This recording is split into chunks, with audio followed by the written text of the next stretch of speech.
हमारे चैनल को सब्सक्राइब करें और बेल आइकन दबाएं। मुझे आपसे कुछ कहना है, समझ नहीं आ रहा कैसे कहूँ। यार परेशान तो है वो। जब तुम बीती बातें भूल चुकी हो तो दया सर के बारे में बात करने से तुम्हें इतनी तकलीफ क्यों हो रही है?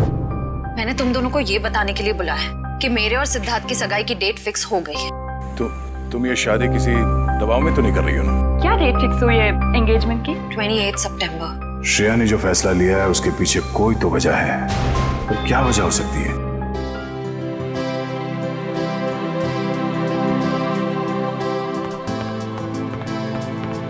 लीजिए पापा आपकी कॉफी। लाओ लाओ लाओ। बिल्कुल वैसी जैसे आपको पसंद है। गरम है आराम से।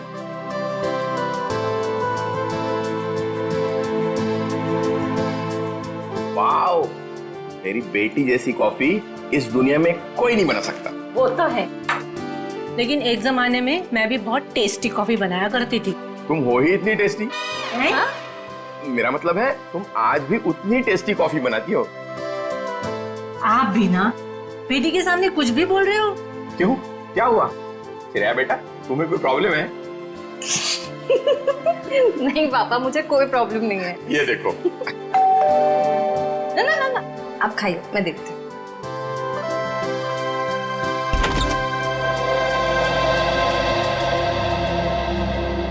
सिद्धार्थ, क्या हुआ, चौक गई मुझे देखकर? सिद्धार्थ बेटा आओ, अंदर आओ।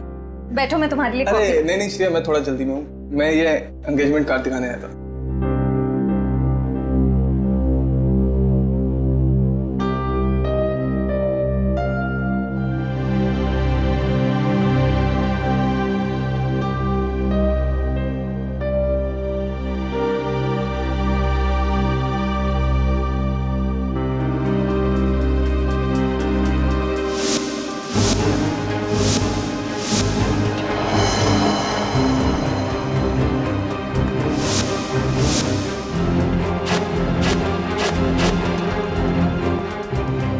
कैसा लगा डिजाइन? कार्ड पसंद नहीं आया? कोई बात नहीं, दूसरा बनवा लेंगे। नहीं, कार्ड अच्छा है।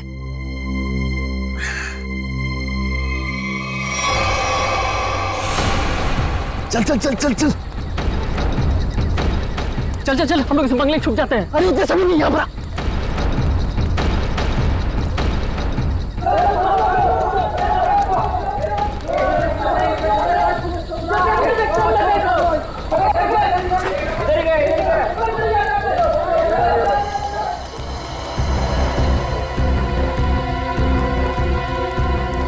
चल चल निकलते हैं यहाँ से। अरे रुक रुक रुक, हम लोग सारा सोना यहीं पे गाड़ देते हैं जमीन में।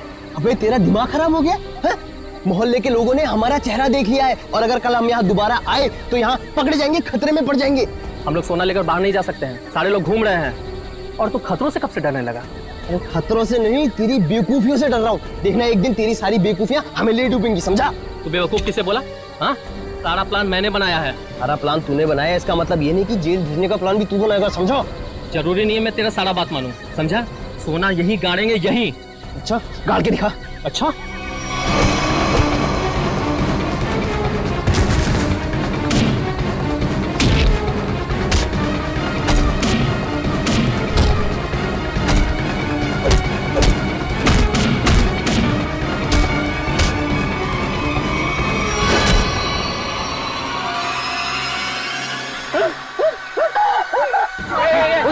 उधर से आवाज है। चल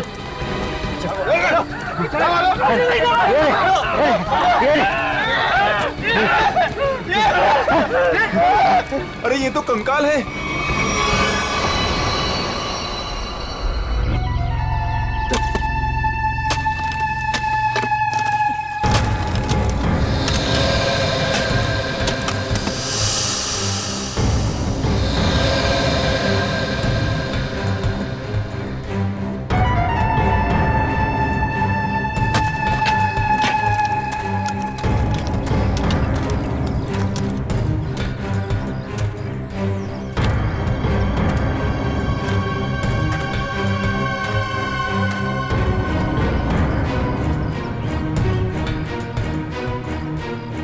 कैसा दिमाग होता है इन मुजरिमों का। खून करके मन नहीं भरा तो डिजाइन बना दी हड्डियों की। सचिन, तुम दोनों एक काम करो, घर के अंदर से अच्छी तरह से तलाशी ले देखो कुछ ना कुछ मिलता है क्या। बॉस ये देखो, उस सिर पे रहने ये डिजाइन हाथ और पैर की हड्डियों से बना। ये देखो, ये पैर की हड्डी और ये हाथ की हड्डी। टांगों की हड्डियां अलग अलग लोगों की हैं। हाँ तारिका, अलग अलग इंसानों की है। बस मुझे लगता है कम से कम 2 लोगों का तो खून हुआ है यहाँ पर। सर, हाँ विक्रम। सर ये बाकी की हड्डियां मिल गई है, इन्हें यहाँ पे दफना के रखा गया था। एक एक हड्डी संभाल के उठाओ, हैं? एक एक हड्डी। ये देखो, तुम्हें जरा देखो, घर के अंदर कहीं खून के निशान मिलते हैं क्या?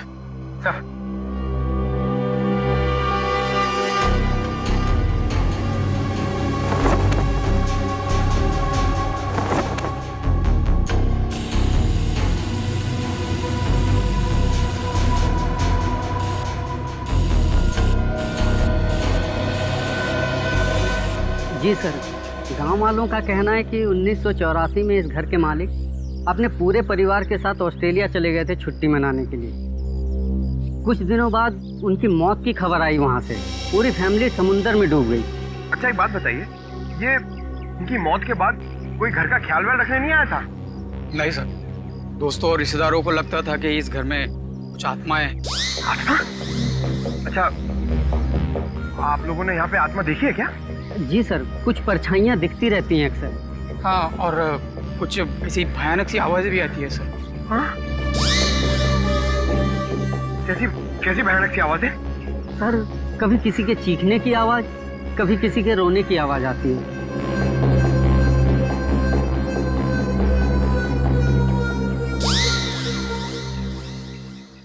सड़के, इन सारी हड्डियों को देखकर लगता है कि खून एक आदमी का हुआ है और एक औरत का भी। ये देखना, पेल्विक गर्ड, एक पेल्विक गर्डल किसी औरत की है। हाँ बस, लेकिन एक कमाल की बात है, क्या? इन सारी हड्डियों में किसी की भी खोपड़ी की हड्डी नहीं मिली। हो सकता है खोपड़ियां किसी और जगह पे छुपा कर रखी हो या फेंक दी हो सकता है ना। मयूर, विक्रम, काम करो, बंगले के आसपास का एरिया अच्छी तरह से छानो और ढूंढो, देखो, कुछ ना कुछ तो जरूर मिलेगा। एक एक कोना भी मत छोड़ो। जाओ। yes, ये बंगला बंद ही रहता है और आप लोग आसपास रहते हैं? जी सर। ये घर मिला था तुम लोगों को?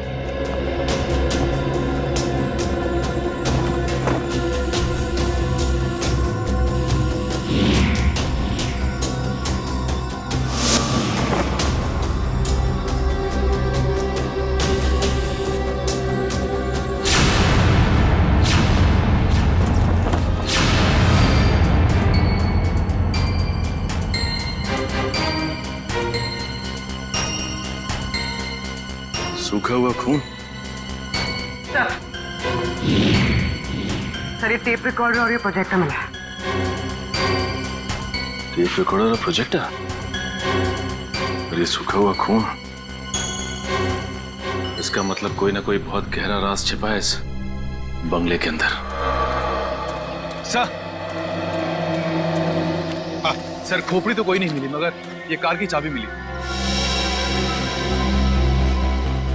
कार की चाबी है ना, बड़ी अजीब बात। कार की चाबी है पर यहाँ पर कोई गाड़ी नहीं। एक आदमी एक औरत की हड्डियां हैं पर उनकी खोपड़ियां नहीं। फिर है क्या ये सारा चक्कर? और फिर किसने किया है ये? RAIMA, हड्डियों से रायमा लिखा है सर। रायमा लगता है किसी लड़की का नाम है ये। सर कहीं उसी लड़की का नाम तो नहीं जिसका हमें कंकाल मिला है? हो सकता है। अगर वो 2 चोर लुटेरे वहां बंगले में छुपने के लिए नहीं जाते तो हमें कहीं पता ही नहीं चलता। कि वहां दो मुर्दे खड़े हुए हैं। और ये भी पता नहीं चलता कि वहां पे एक आत्मा है। न जाने कितने साल पहले ये जुर्म हुआ है। और ताज्जुब की बात यह है सर कि खूनी ने लाशों को गाड़ा नहीं, बल्कि उनकी हड्डियों से ये डिजाइन बनाया। I mean, ये नाम लिखा रायमा। यहाँ पर से हमें कुछ चीजें भी मिली है ना, वो टेप रिकॉर्डर, प्रोजेक्टर और कपड़े। इन तीनों चीजों से हमें खूनी के बारे में बहुत कुछ पता चल सकता है। ज्यादा देर खुला नहीं घूमेगा ये खूनी। सर हमने उन सब चीजों को रिपेयर के लिए भेज दिया है। बहुत जल्द पता चल जाएगा कि हमारा शक सही था या गलत। और वो गाड़ी की चाबी जो हमें मिली थी, कीजो कार की चाबी। कीजो, अच्छा। तो फिर कीजो कार कंपनी से हमें पता चल सकता है। क्या आप हमें बता सकते हैं ये चाबी किस गाड़ी की है और ये गाड़ी आपसे खरीदी किसने? बिल्कुल बता सकते हैं। सबके इनिशियल पॉइंट में डालकर देखेंगे, फौरन पता चल जाएगा। आइए सर। एक मिनट, उससे पहले आप ग्लव्स पहन लीजिए। Thank you.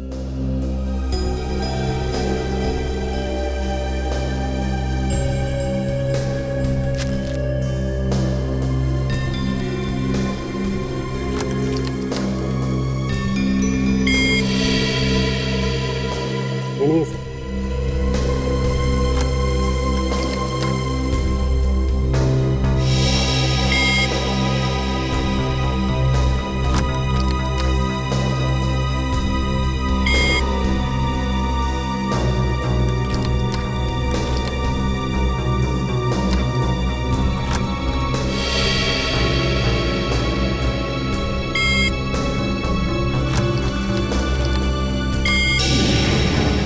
ये देखिए सर, मैच कर गई। सर ये 2009 की कीजो एफएक्स मॉडल है और हमने इसे बनवाना बंद कर दिया है।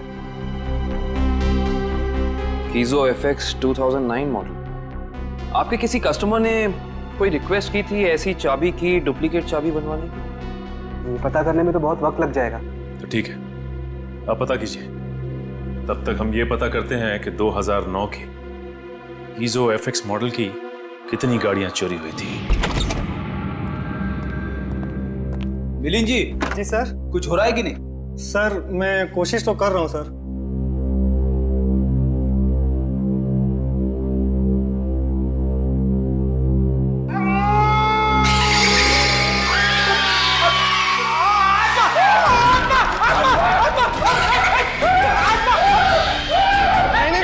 नहीं सर, आत्मा नहीं है।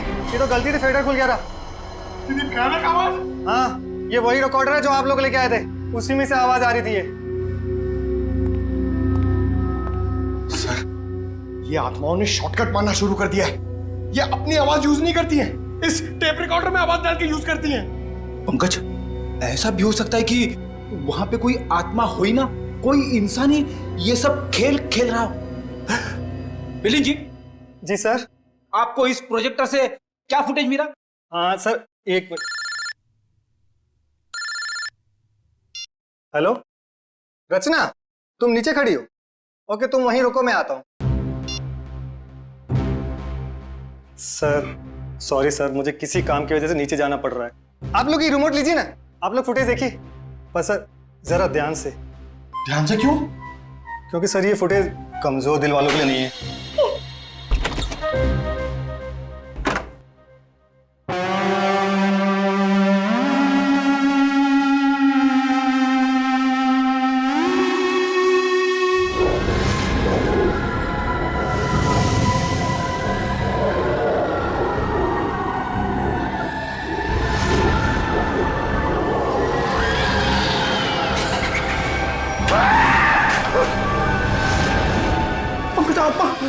पंकज, बंगला नंबर 13 की आत्मा यहाँ आ गई।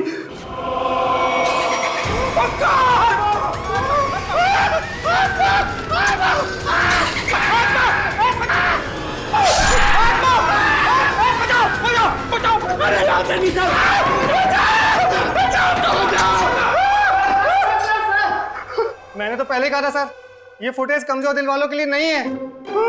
नहीं है। अरे आपको क्या इतनी सी फुटेज मिली थी? हाँ सर, अभी तो यही फुटेज मिली है। अरे ये क्या कम है? पता नहीं एसीपी साहब क्या कहेंगे ये फुटेज देखकर। आप उनसे ये मत कहना कि हम दोनों डर गए थे। सर मैंने तो उनको फोन करके सब कुछ बता दिया। हमारा अंदाजा सही निकला।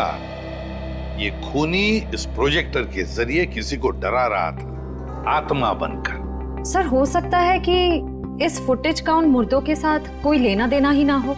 I mean, लोगों में ये अफवाह फैली है कि इस बंगले में आत्मा है, तो हो सकता है कि ये पूरी फुटेज किसी ने किसी के साथ मजाक करने के लिए बनाई हो। नहीं श्रेया नहीं, इन दोनों चीजों का जरूर एक दूसरे से कोई ना कोई संबंध है। ये डरावनी फुटेज उस खूनी के विकृत दिमाग में से ही निकली है। हाँ सर, किसी को डराने या मजाक करने के लिए कोई इतनी मेहनत नहीं करेगा। फुटेज में ये जो आत्मा है इसे प्रोफेशनल तरीके से फिल्माया गया है, स्पेशल इफेक्ट्स के साथ, जैसे फिल्मों वगैरह में होता है। और इस फुटेज को देख के लगता है सर कि खूनी को स्पेशल इफेक्ट्स का काफी ज्ञान है, या फिर हो सकता है उसने ये फुटेज किसी स्पेशल इफेक्ट्स स्टूडियो में बनवाई। हाँ बिल्कुल सही, ऐसा ही हो सकता है। तो शहर में जितने भी स्पेशल इफेक्ट्स के स्टूडियोज हैं, सब में जाकर के पता लगाना पड़ेगा। आइए सर, ये बलविंदर है, वो गाड़ी की चाबी इन्हीं की थी। क्या बात है सर, मुझे यहाँ क्यों बुलाया गया है? हमें आपकी गाड़ी की चाबी मिली है। कहाँ से सर? उन्नति नगर, बंगला नंबर 13। ये एड्रेस को जाना पहचाना लग रहा? नहीं सर। नहीं? रायमा नाम सुना है पहले कभी? बिल्कुल नहीं सर। मगर सर इसका मेरी गाड़ी से क्या लेना देना है? आपकी गाड़ी है कहाँ? सर वो तो कई सालों से गायब ही है। कब से? 5 जुलाई 2011। दरअसल मेरा टैक्सी का बिजनेस है। मेरी कंपनी का नाम है बलविंदर एंड कंपनी। मेरा ड्राइवर प्रीत उस दिन गाड़ी लेकर न जाने कहाँ गायब हो गया। तब से लेकर आज तक मेरी गाड़ी का कोई अता पता ही नहीं है सर। और उस ड्राइवर का? अस्पताल से फोन आया था कि उसे वहां भर्ती किया गया है। मैं उसे वहां देखने गया था। उसकी हालत बहुत खराब थी सर। आग लगने की वजह से उसका थोड़ा शरीर जल गया था। रहता कहाँ ये तुम्हारा ड्राइवर? सर आजकल वो मानसिक चिकित्सालय में है। सर वो बहुत गहरे सदमे में है। मानसिक चिकित्सालय? कौन से हॉस्पिटल में है वो? सर पूना से 50 किलोमीटर आगे एक स्टेट मेडिकल सेंटर है, वहीं पर है। State medical centre?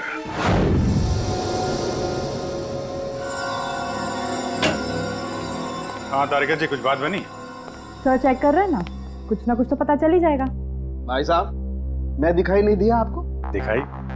अरे सर आप तो सपने में भी दिखाई देते हैं। हाँ सर, आज सुबह ही सपना देख रहा था। जैसे ही मैं फॉरेंसिक लैब में आता हूँ, आप इस केस के बारे में कुछ ऐसी बातें बताते हैं कि शाम तक खूनी पकड़ा गया। विजीत, तुमने सपना देखा? जी सर। और सपने में मुझे देखा? जी सर। तुमने सपने में तारिका जी को देखा होगा। जी सर।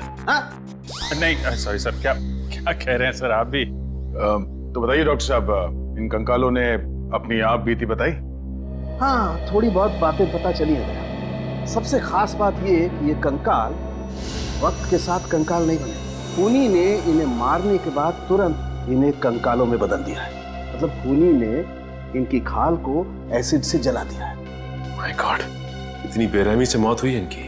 और ये जो कंकाल है ना, ये कंकाल एक आदमी का है। इसकी उम्र 30 से 35 साल है और इसकी लंबाई लगभग 6 फीट के आसपास है। और ये जो हाथ पे उंगलियों में आपने निशान लगा रखा है, ये क्या है?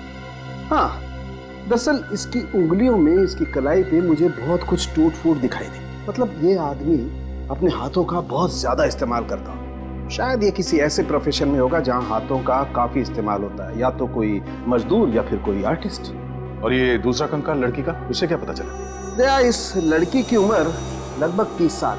इसकी लंबाई 5 फीट 4-5 इंच है, बस इससे ज्यादा कुछ पता नहीं चल पाया। और ये जो ड्रेस पे खून लगा है, इसका क्या? टेस्ट करने से पता चला कि ये खून नहीं है, लमाइन रेड नाम का केमिकल है, जिसका इस्तेमाल ज्यादातर फिल्म्स, टीवी सीरियल्स और नाटकों में किया जाता है, नकली खून दिखाने के लिए। तो इसका मतलब किसी ने पूरी तैयारी कर रखी थी, ये बंगला नंबर 13 में किसी को डराने की। पकड़ा जाएगा, वो खूनी भी और वो डराने वाला भी, अगर दोनों अलग अलग है तो। डॉक्टर साहब, कितना टाइम लगेगा ये पता करने के लिए कि कंकाल कितना पुराना है? थोड़ा वक्त लगेगा दया, तुम तो जानते हो कार्बन डेटिंग में थोड़ा वक्त लगता है।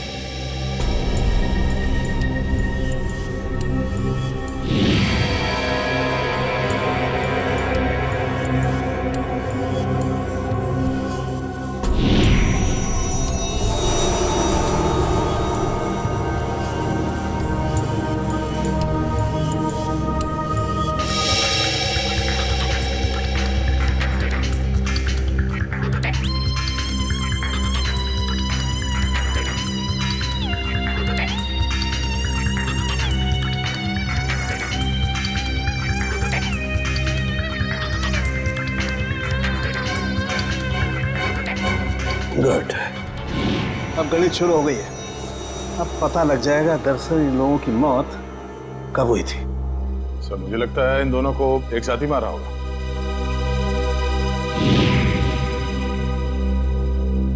छत्तीस से 38 महीने पहले, मतलब 3 साल पहले 2011 में मौत हुई इनकी। और उस बलविंदर की कार भी जुलाई 2011 को गायब हुई थी, बंगला नंबर 13 से। सर अब तक तो खूनी शहर छोड़ के भागा होगा, उसे ढूंढेंगे कैसे? भागने दो, कहां तक भागेगा? सीआईडी से नहीं बच सकता। Excuse me. जी सीआईडी से। हेलो सर, मैं आप ही लोगों का इंतजार कर रहा था। अच्छा, जो फुटेज हमने भेजी थी उसके बारे में कुछ पता चला? हाँ सर, उसको चेक किया मैंने और उसके सारे स्पेशल इफेक्ट्स हमारे स्टूडियो में ही हुए थे, लगभग 3 साल पहले। गुड। उस फिल्म का नाम क्या था? सर फिल्म का नाम था आत्मा की चीख। हाँ, और सर वो फिल्म पूरी नहीं हो पाई थी। अधूरी फिल्म की फुटेज। सर वो फिल्म तो अधूरी थी ही, साथ में हमें हमारा पूरा पैसा भी नहीं मिला। कौन से बैनर की फिल्म थी ये? प्रोडक्शन हाउस का नाम क्या था? सर वो नए लोग थे और उस प्रोडक्शन हाउस का नाम था, 1 मिनट, हाँ सर उसका नाम था magic media works. Magic media box.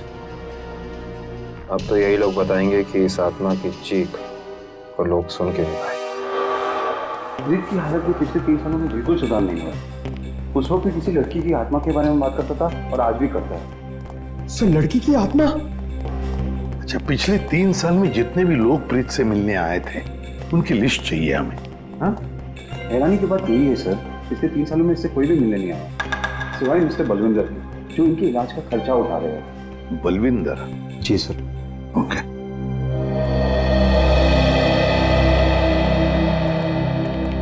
प्रीत, ये सीआईडी ऑफिसर्स है, ये तुमसे कुछ बात करना चाहते हैं। सीआईडी? ये सीआईडी क्या होता है?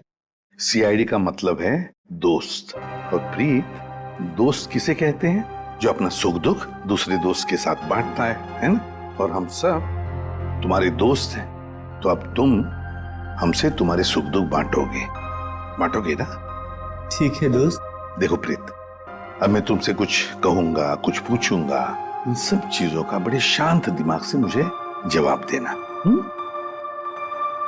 याद करो, जुलाई महीना 2011, तुम उस रात बंगला नंबर 13 में गए थे 2 लोगों को लेकर। हाँ, 2011 बंगला नंबर 13? बंगला नंबर 13। क्या हुआ था वहां पर? तुम लोग मेरे दोस्त नहीं हो, तुम लोग मेरे दोस्त नहीं हो। राइमा ने भेजा है ना तुम लोग को मुझे मारने के लिए? राइमा ने भेजा है ना? नहीं, राइमा ने नहीं भेजा है। हम लोग दोस्त हैं तुम्हारे। हाँ पक्का? बिल्कुल पक्का, राइमा ने नहीं भेजा है हमें। अब बताओ क्या हुआ था उस रात उस बंगले में, है? बंगला नंबर 13। एक आदमी और औरत ने पैसे दिए थे मुझे उन्हें वहां ले जाने के लिए। ये क्या? राइमा चीख रही है, राइमा चीख रही है, मुझे मार देगी, मुझसे बदला लेना चाहती है। राइमा तुम्हारे पीछे है। ये बात करने की स्थिति में नहीं है अभी। आई एम सॉरी डॉक्टर साहब, 2 मिनट और। सॉरी, मैं आपके केस के लिए मैं अपने पेशेंट की जान खतरे में नहीं डाल सकता। Please cooperate. ठीक है। मुझे मार देगी, मुझसे बदला लेना चाहती है। अभिजीत, एक बात तो पक्की है कि उस रात प्रीत बंगला नंबर 13 में एक आदमी और एक औरत को लेकर गया था, और हमें जो कंकाल मिले हो शायद उसी आदमी और उस औरत के हो। हाँ सर, ये आत्मा वाला ड्रामा करके उनको डराया, मार डाला, फिर सर अलग कर दिया ताकि पहचान ना हो सके। सर ये प्रीत बार बार राइमा आ रही है ऐसा क्यों बोल रहा? कहीं राइमा जिंदा तो नहीं? इस बात का तो पता लगाना ही पड़ेगा कि प्रीत की बातों में कितनी सच्चाई है और कितना भ्रम। लेकिन एक बात तो पक्की है, इस राइमा का इस केस के साथ कोई ना कोई संबंध जरूर है। इस राइमा की कुंडली निकालो। राइमा,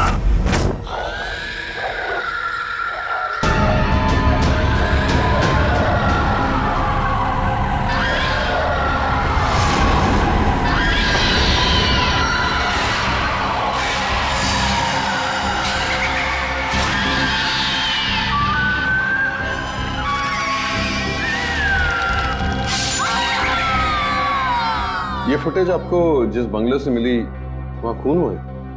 जी हाँ, दो खून। वैसे ये फिल्म की फुटेज आपकी है ना? जी हाँ, क्या बताऊं सर, बड़ी ही मनहूस फिल्म थी। 10 सीन ही शूट किए थे, फिर फिल्म बंद हो गई। और बंद होने के बाद इस फिल्म के सारे राइट्स मैजिक मीडिया बॉक्स के पास आ गए, if I am not wrong, है ना मिस्टर आलोक? अब इस तरह के फुटेज तो हमारे पास काफी पड़े रहते हैं। अब पता नहीं ये फुटेज उसके हाथ कैसे लग गए। मतलब आप भी मानते हैं कि ये फुटेज गलत हाथों में लग गए, जिसका उसने गलत फायदा उठाया और दो खून किए? शायद कोई बाहर वाला हो। लेकिन आपको ऐसा नहीं लगता कि कोई अंदर वाला भी हो सकता है? क्योंकि ऐसा काम करने के लिए अंदर वाले के लिए कोई आसानी ज्यादा होती है। वैसे इस फिल्म पे आप लोग क्या क्या काम कर रहे थे? सुनील राइटर था, आलोक डायरेक्टर और मृणाल कॉस्ट्यूम डिजाइनर। और आप प्रोड्यूसर, राइट? जी। आप में से कोई राइमा को जानता है? राइमा हमारे फिल्म की हीरोइन थी। सर, आप कैसे जानते हैं राइमा के बारे में? आप एक काम कीजिए मिस्टर आलोक, आप अपनी फिल्म की हीरोइन राइमा को यहाँ बुला लीजिए। वो एक्चुअली कई साल पहले राइमा एक हादसे में आग में जलकर मर गई। मर गई? अच्छा, राइमा की कोई तस्वीर या फोटो? मृणाल, फोटो ले आओ। जी सर। एक मिनट, अभी आपने कहा कि वो जल के मर गई, लेकिन कैसे? ज्यादा कुछ तो पता नहीं है, क्योंकि उसके और हमारे बीच तनाव हो गया था। और वो क्यों? वो एक्चुअली हम राइमा को अपनी फिल्म में हीरोइन लेना चाह रहे थे, पर बाद में हमने अपना इरादा बदल लिया और स्मृति को हीरोइन ले लिया और राइमा हो गई साइड एक्ट्रेस। तुम मेरी जगह ये छिपकली को हीरोइन बनाना चाहते हो? तुम्हारा दिमाग खराब हो गया है? राइमा, तमीज से बात करो।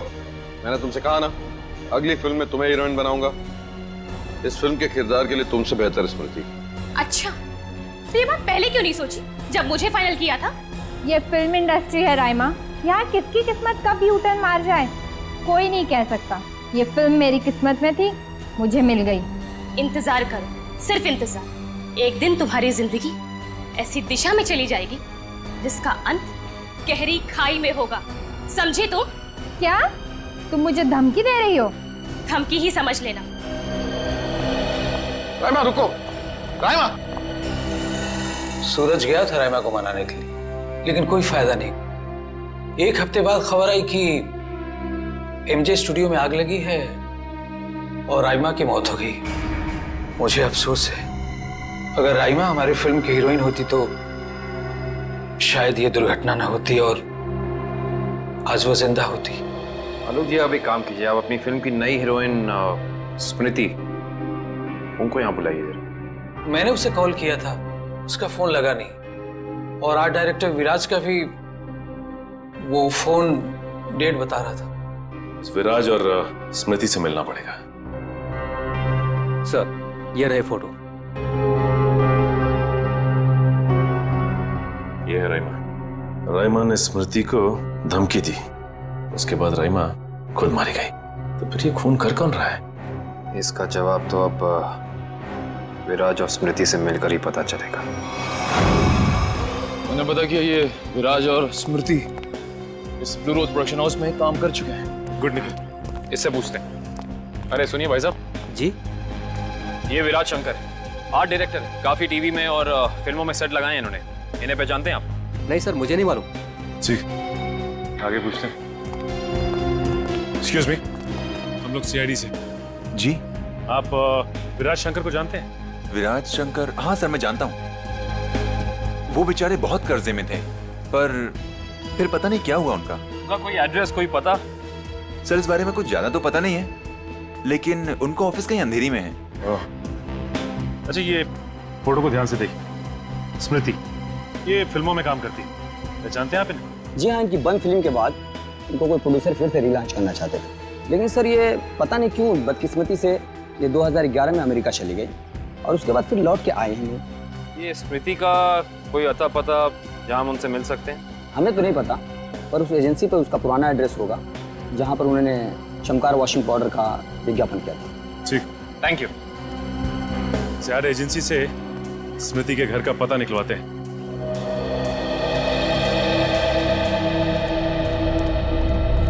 पुलिस की रिपोर्ट के हिसाब से राइमा इसी एमजे स्टूडियो में जलकर मरी है। पता नहीं काबिल, लेकिन ये बात इतनी सीधी है नहीं जितनी की लग रही है। जैसा कि फाइल में लिखा हुआ है कि स्टूडियो में आग लगी रात के 2 बजे।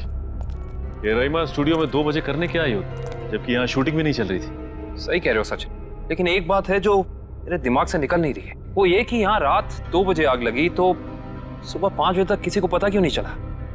और रिपोर्ट के हिसाब से यहाँ आग 5 बजे लगी। जिन पुलिस वालों ने इस केस की तहकीकात की थी उन्होंने जरूर कुछ गड़बड़ की है, तभी तो केस के 2 महीने के बाद उनका ट्रांसफर यानी कि तबादला हो गया था। हो सकता है निखिल, लेकिन उससे ज्यादा अहम बात यह है कि रिपोर्ट के हिसाब से यहाँ राइमा की एक हड्डी तक नहीं मिली। मतलब आग इतनी भयंकर थी, स्टूडियो को देख के ऐसा लगता नहीं कि आग इतनी भयानक होगी कि चलने वाले का नामो निशान राख हो जाएगा। उससे भी अहम बात यह है कि ये स्टूडियो इस्तेमाल में नहीं था, यहाँ पे कोई शूटिंग नहीं चल रही थी। फिर राइमा यहाँ पे आई क्यों? इसका पता तो तभी चलेगा जब हम इस स्टूडियो को अच्छी तरह से छान मारेंगे। देखते हैं क्या मिलता है।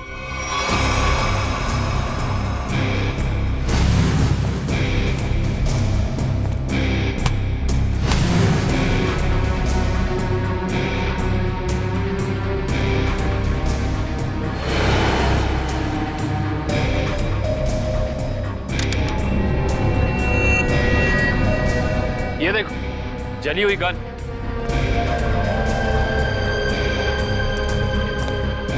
हाँ, ये तो पूरी पिघल चुकी है।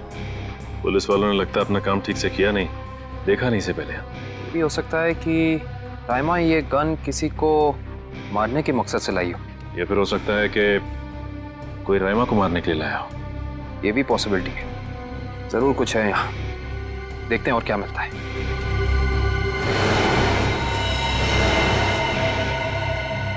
सर, कंकाल।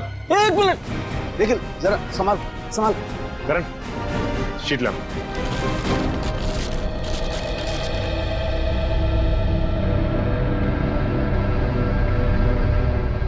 एक बार कंकाल, वो भी पूरी तरह से जला हुआ।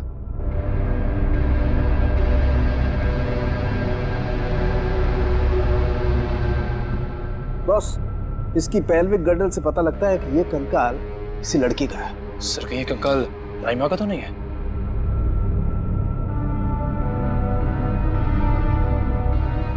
और इसकी लंबाई 5 फीट 6 इंच है। और राइमा की लंबाई 5 फुट 3 इंच।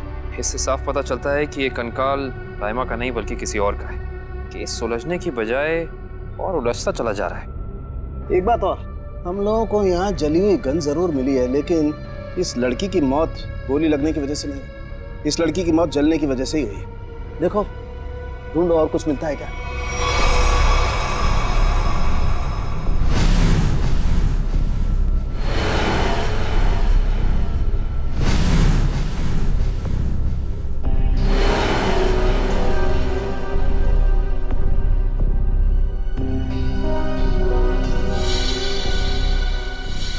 सर ये देखिए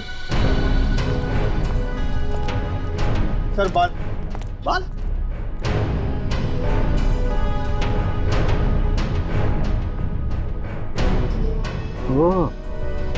सर, ये तो किसी लड़की का बाल लगता है, या तो मरने वाली का या फिर राइमा का।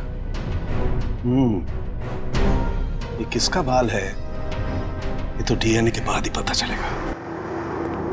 सर, ये अरुण है, विराज जी के वर्कशॉप के इंचार्ज। जी, आपको कुछ बनवाना था? जी हाँ, हथकड़ी बनवानी है। हथकड़ी? मैं कुछ समझा नहीं। हाँ, अपनी बनाई हुई हथकड़ी खुद अपने हाथों में पहनेंगे तो थोड़ा दुख कम होगा। अब समझ में आया, इतने सालों के बाद ख्याल आया आपको कर्ज के रूप में होगा। कर्ज के रूप में? हाँ, इसीलिए तो आप उन्हें ढूंढ रहे हैं, क्योंकि वो लोगों से लिया हुआ कर्ज वापस नहीं कर पाए। नहीं मैडम, हमारा यहाँ आने का मकसद कुछ और है। विराज को बुलाई, कहाँ है वो?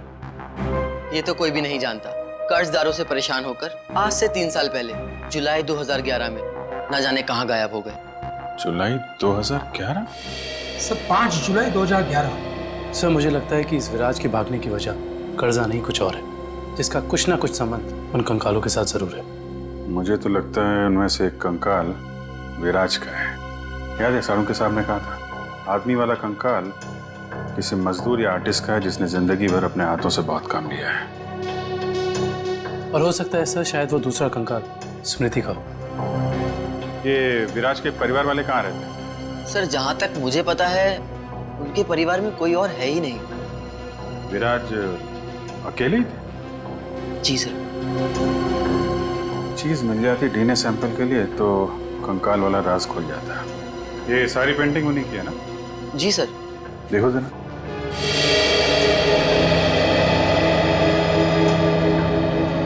सर थंबप्रिंट ये विराज का है? जी हाँ सर, और ये थंबप्रिंट ही नहीं, ये पूरी पेंटिंग सर ने अपनी उंगलियों से बनाई है। Finger painting? इतना तो काफी है डीएनए टेस्टिंग के लिए। आप लोग? हम लोग सीआईडी से।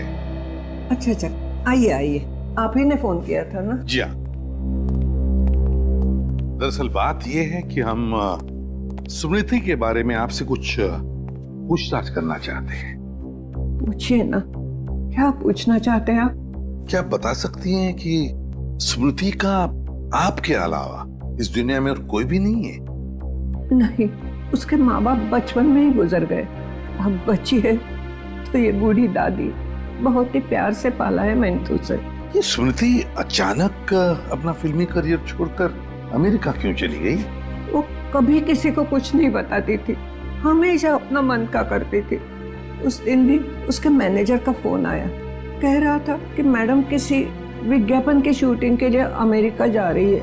उसके मैनेजर से मैंने पूछा कि कब वापस आएगी वो, तो उसने कहा 3-4 दिनों में। लेकिन पूरे 3 साल हो गए, अब तक उसका कुछ पता नहीं, कुछ पता नहीं।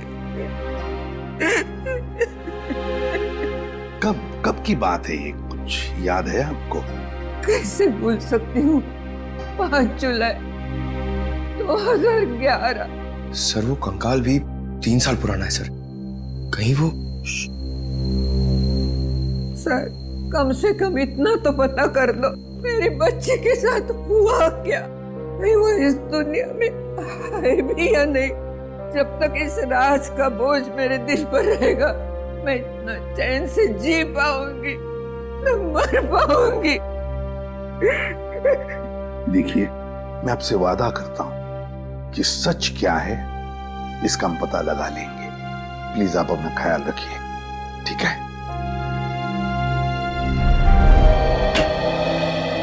हाँ डॉक्टर साहब, डीएनए की रिपोर्ट आ गई क्या? हाँ, पेंटिंग पर जो सूखा हुआ सलाइवा मिला था, वो सलाइवा ये बताता है कि वो आदमी वाला कंकाल विराज का ही है। और हमने स्मृति की दादी का भी डीएनए टेस्ट करवाया, जिससे पक्का हो गया कि बंगलो नंबर 13 में जो कंकाल मिला था वो स्मृति का है। इसका अंदाजा तो हमें हो ही गया था। अब इस केस में हमें आगे ले जाएगा ये तीसरा कंकाल जो एमजी स्टूडियो में जला हुआ मिला था। इस कंकाल से कुछ पता चला? हाँ, इस जली हुई लड़की का कंकाल विराज के कंकाल और स्मृति के कंकाल दोनों से ज्यादा पुराना है। और ऐसा लगता है कि इस लड़की को सिगरेट पीने और तंबाकू खाने की बुरी आदत थी, क्योंकि इसके जबड़ों से हमें तंबाकू के अंश मिले। और वो बाल इसी जली हुई लड़की के? नहीं, वो बाल ना तो इस जली हुई लड़की का है, ना ही स्मृति का है। सर कहीं ये बाल रायमा का तो नहीं है?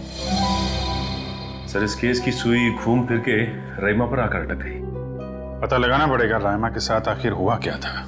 जैसा कि आप देख रहे हैं, सीआईडी ने एक और खूनी को पकड़कर एक बार फिर साबित कर दिया है कि उनके नाक के नीचे से कोई भी मुजरिम बच के निकल नहीं सकता। इस बार पकड़ी गई है बंगलो नंबर 13 में हुए खून की हत्यारी रायमा। एक मिनट प्लीज। सर क्या ये बात सच है कि आप एक बाल के जरिए रायमा तक पहुंच गए? देखिए, इस वक्त हम आपके सवालों का जवाब नहीं दे सकते। जल्दी जब हम प्रेस कॉन्फ्रेंस लेंगे तब आपको सब बता देंगे। ओके, ठीक है? चलिए हटिए, अब जाने दीजिए। चलो हटिए। रायमा जी, आपने उन मासूम लोगों को क्यों मारा? क्या वजह थी इसके पीछे? रायमा जी, रायमा जी, प्लीज पीछे हटिए, प्लीज। रायमा जी,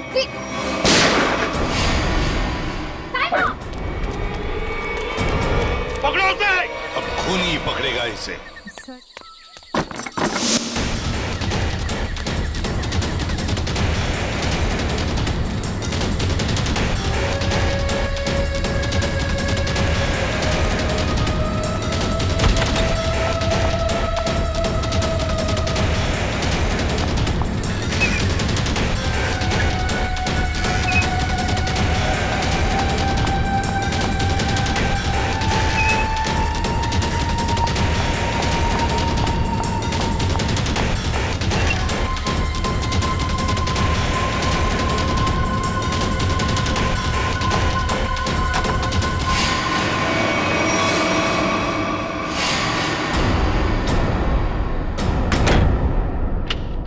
बस,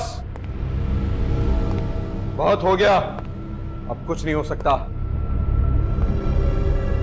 बाहर आ जाओ।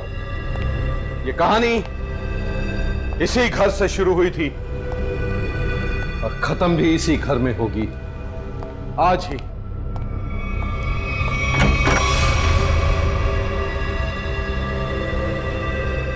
छुपने का कोई फायदा नहीं, बाहर आ जाओ।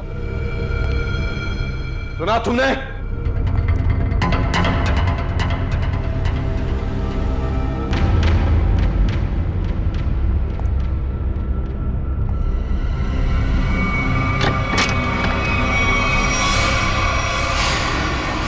बहुत हो गया नकली रायमा बनने का नाटक।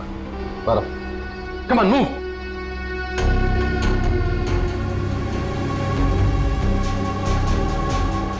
कौन हो तुम?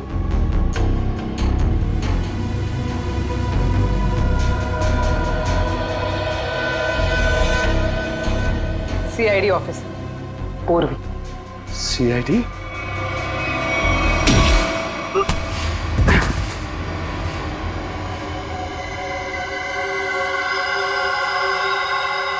मैं और राइमा एक दूसरे से बहुत प्यार करते थे, इसलिए जब हीरोइन का रोल राइमा की जगह प्रीति को मिला तो तुम्हारे दोनों कानों से धुआं निकलने लगा है?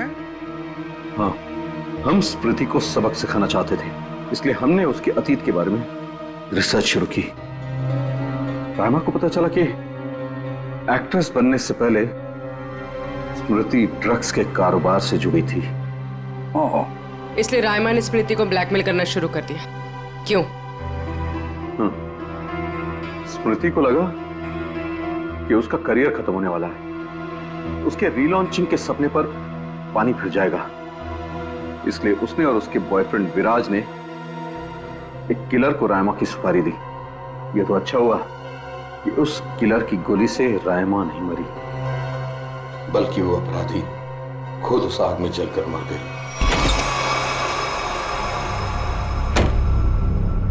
विराज, स्मृति, कहाँ हो तुम दोनों?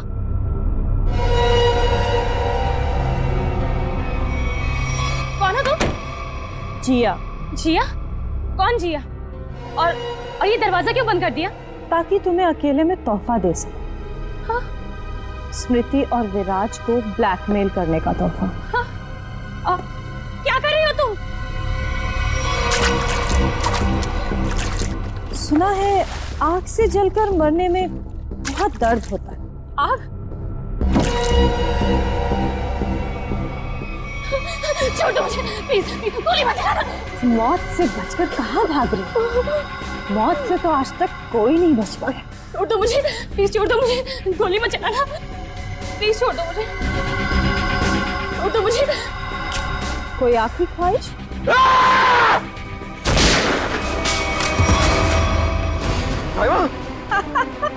रायमा, मैं तुम्हें कुछ नहीं होने दूंगा। मैं तुमसे बहुत प्यार करता हूँ, मैं तुम्हें कुछ नहीं होने दूंगा रायमा। अब तुम दोनों को मुझसे कोई नहीं बचा सकता। सब फाइनल गुड बाय।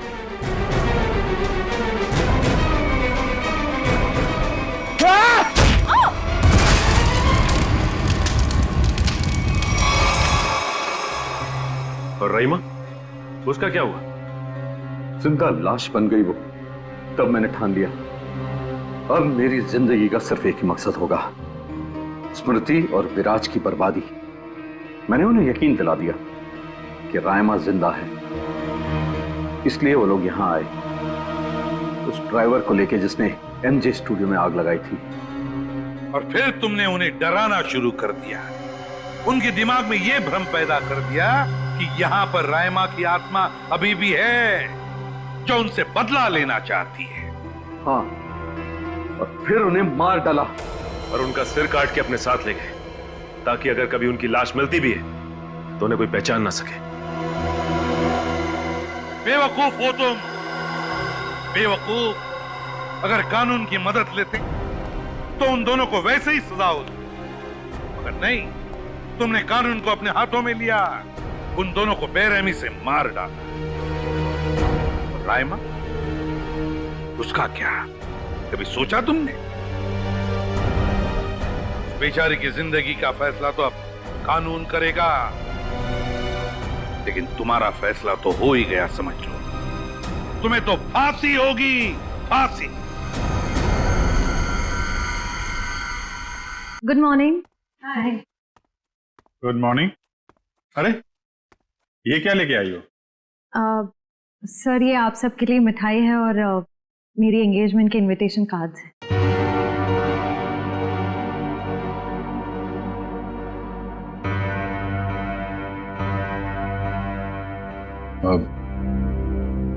तारीख पक्की होगी? जी सर, 28 सितंबर। अच्छा। दो हफ्ते बाद ही है। काफी तैयारी करनी होगी आपको तो। सर ज्यादा कुछ तैयारियां करनी नहीं, सिद्धार्थ को भी मेरी तरह एक छोटा सा ही फंक्शन चाहिए था। ये तो बहुत अच्छी बात है।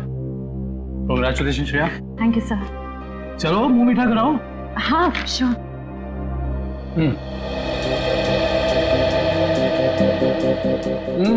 डिनर तो बहुत अच्छे हैं। ओह सर, आप लोग भी लीजिए ना। हाँ, थैंक यू सर। लो फ्रेडी, मुंह मीठा करो। रहने तो मीठा खाने का मन नहीं है मेरा। अरे फ्रेडी, एक लड्डू से कुछ नहीं होगा, लो ना। Sir please. ये हुई ना बात पूर्वी। तुम भी लो श्रेया। नहीं सर थैंक यू, लेकिन आप सबको जरूर आना है। ये भी कोई पूछने की बात है श्रेया? हम सब जरूर आएंगे, है ना सर?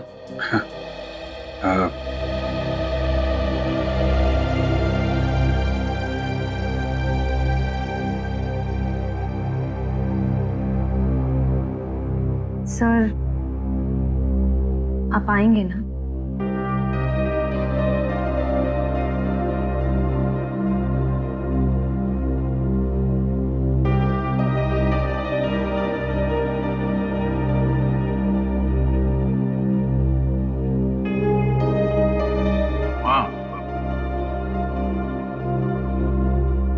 मैं जरूर आऊंगा।